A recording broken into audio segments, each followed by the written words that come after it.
So here are 4 changes to Social Security you probably didn't know. So let's get right into it. Though Social Security has been around for decades, the program still has the potential to change from year to year, and these changes that took effect in 2021 may not be obvious to everyone, but you should know about them nonetheless. So number 1, benefits got a little bit higher.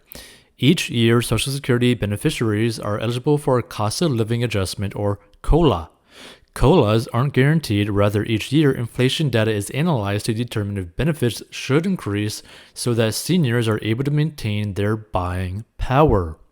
Because inflation didn't rise all that much toward the end of 2020, in 2021, Social Security recipients got a 1.3% COLA. The result? The average benefit now sits at $1,559 a month. Next year, however, seniors may be in line for a much more sustainable raise due to recent inflation. In fact, it may be beneficiaries' largest raise in decades. Number 2, the wage cap rose. Higher earners don't pay Social Security taxes on all of their income. Each year, there's a wage cap implemented that dictates how much earnings are taxed. So in 2020, the wage cap sat at $137,700. This year, that cap sits at $142,800. Number 3, full retirement age increased. So if you're not familiar with full retirement age, or FRA, it's when Social Security recipients are eligible for their full monthly benefit based on their earnings history. Anyone born between 1943 and 1954 has a FRA of 66. But for those born in 1955, FRA is 66 and 2 months.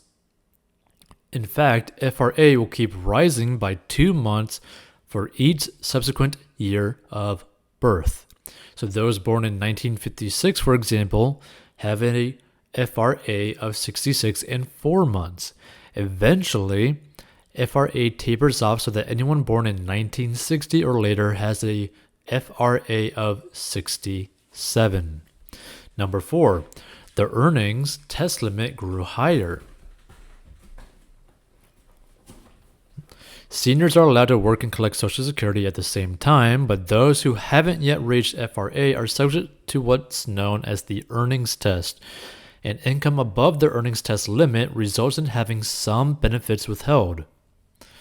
So in 2020, workers could earn up to $18,240 without having it affect their benefits. And in 2021, that limit increased to $18,960.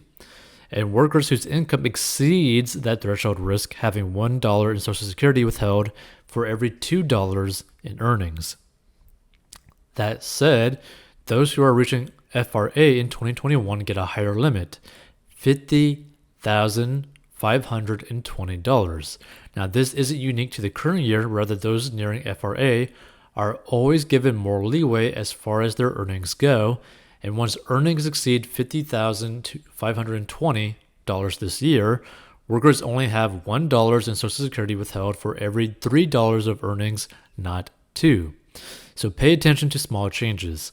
These Social Security changes may have slipped under your radar, but in reality, it's important to be aware of small changes to the program so you can adjust your plans and filing strategy accordingly. As we gear up for 2022, we can anticipate even more Social Security changes coming down the pike. Keep an eye out for those so you know what to expect.